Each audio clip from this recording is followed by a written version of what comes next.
ओम नमः शिवाय। अपना मन चाहा कार्य पूर्ण करने के लिए और अपने सच्चे प्यार को पाने के लिए बहुत ही प्रचंड वशीकरण विधि। इस विधि के प्रयोग से आप अपने सच्चे प्यार को पा सकते हैं, अपने खोए हुए प्यार को पा सकते हैं, जो आपका प्यार रूठ गया है उसको पा सकते हैं, या आप अपने सच्चे प्यार से ही विवाह करना चाहते हैं। आपके विवाह में कोई अड़चन पैदा कर रहा है, आप उस अड़चन को खत्म करना चाहते हैं, तो आप इस सरल सी विधि के प्रयोग से अपने कार्य को पूर्ण कर सकते हैं। उससे पहले जो भी नए साधक साध्वी हमारे चैनल पर अभी नए हैं, वो हमारे चैनल को पहले सब्सक्राइब कर लें और साथ ही साथ आप बेल आइकन को दबाना ना भूलें, क्योंकि हम आपके लिए बहुत ही सरल और शक्तिशाली विधि लेकर आते हैं, जिससे आप स्वयं इस विधि को अपने हाथ से करते हैं तो आपके सभी कार्य जरूर संपूर्ण होंगे। तो इस विधि को पूर्ण करने के लिए आपको चाहिए थोड़ी सी चीनी। चीनी आप अपनी श्रद्धा अनुसार ले सकते हैं, चाहे आप थोड़ी लें चाहे आप ज़्यादा लें। तो आपने थोड़ी सी चीनी लेनी है और इस चीनी को आपने अभिमंत्रित करना है। अभिमंत्रित करने के लिए आपको क्या करना है, पहले आप इस चीनी को अपने राइट हैंड पे रख लें।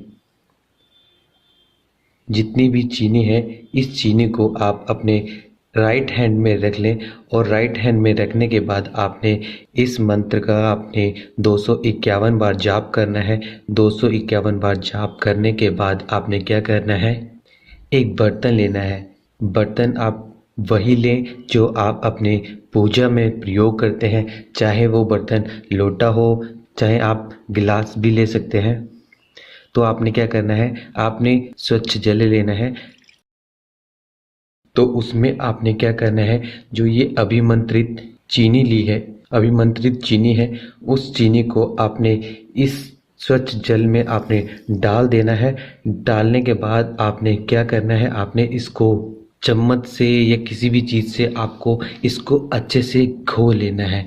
इस चीनी को घोलने के लिए आप एक चम्मच का भी प्रयोग कर सकते हैं। इस विधि में जो भी आप सामग्री का प्रयोग कर रहे हैं उन सभी को बिल्कुल ही आपने स्वच्छ लेना है। इस तरह से पहले आप अच्छे से चीनी को घोल लें। आप चीनी को तब तक घोलते रहें जब तक ये अच्छे से मिल ना जाए।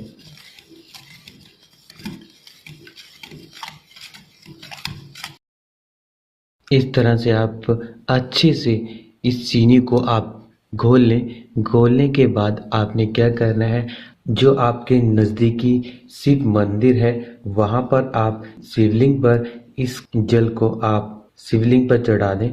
जब आप इस जल को शिवलिंग पर चढ़ा रहे हो तो आपने जिसको आप अपने वश में करना चाहते हैं उस व्यक्ति का आपने 7 बार नाम लेना है। नाम लेने के बाद आप वहाँ से सीधा आप अपने घर आए। और ध्यान रहे, जब भी आप इस विधि को करें तो आप स्नान आदि करने के बाद ही आप इस विधि को करें। और जो भी विधि हमारे द्वारा बताई जाती है उन विधियों को स्नान आदि करने के बाद ही की जाती है। जो भी मांस मदिरा का सेवन करते हैं तो वे यदि इन विधियों को करते हैं तो इन विधियों का किसी भी प्रकार से आपको परिणाम नहीं मिलेगा। और कोई भी महिलाएं पीरियड्स के समय किसी भी विधि का प्रयोग ना करें, क्योंकि उस समय भी आप यदि किसी भी विधि का प्रयोग करते हैं तो वे विधि बिल्कुल भी कार्य नहीं करती है। और इस विधि को आपने सोमवार की सुबह सूर्य उदय होने से पहले ही करना है।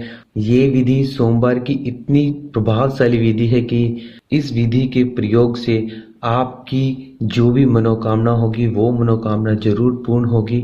और इस विधि को आपने 7 दिन तक ऐसे ही करना है। और मंगलवार, बुधवार, वीरवार, शुक्रवार, शनिवार, एतवार के दिन आपने केवल और केवल 251 बार इस मंत्र का जाप करना है। बैठकर जब आप इस विधि को कर रहे हो तो वहां पर आपको कोई टोके ना, कोई रोके ना, आप ऐसे ही स्थान पर बैठकर इस विधि को करें। और जो अगला सोमवार आएगा उस सोमवार को आपने इस विधि को ऐसे ही थोड़ी सी चीनी लेकर उसी पात्र में जो आपने गड़वी गिलास जो भी आपने लिया था, इस विधि को आपने सोमवार को चीनी अभिमंत्रित करनी है और अगले सोमवार को चीनी अभिमंत्रित करनी है। कोई भी साधक साध्वी इस विधि का किसी भी गलत कार्य के लिए प्रयोग ना करे, क्योंकि ये विधि बहुत ही ज़्यादा प्रभावशाली और बहुत ही ज़्यादा प्रचंड विधि है। इस विधि को जितना हो सके ज़्यादा से ज़्यादा शेयर करें। यदि आप किसी भी समस्या के बारे में जानकारी लेना चाहते हैं तो आप नीचे दिए नंबर को व्हाट्सएप पे ऐड करें और अपनी समस्या को व्हाट्सएप मैसेज में छोड़ दें। ओम नमः शिवाय।